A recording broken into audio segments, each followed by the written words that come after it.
In this video, we're going to cover performance insights in ChaosMonkey. This is where ChaosMonkey connects upstream AI coding behavior to downstream engineering outcomes across the software development lifecycle. At the top of the page is AI Operational Intelligence. This is where we detect emerging workflow patterns across IDEs, models, and AI-assisted engineering sessions over time across your org. Here, we can see cursor workflows showing higher PR velocity, Windsurf sessions driving higher AI intensity, and VS Code via Claude Sonnet workflows showing declining review consistency. The important thing is that this is not just measuring AI adoption.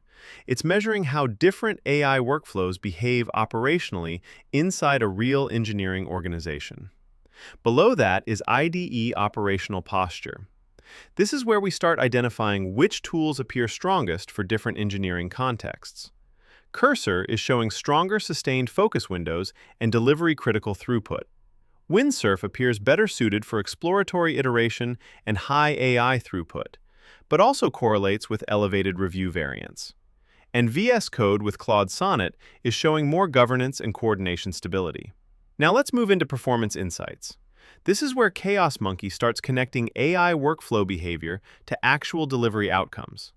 For example, here we can see AI-assisted sessions producing more commits per session than non-AI work, while simultaneously detecting rising review variance and reopen pressure before merge.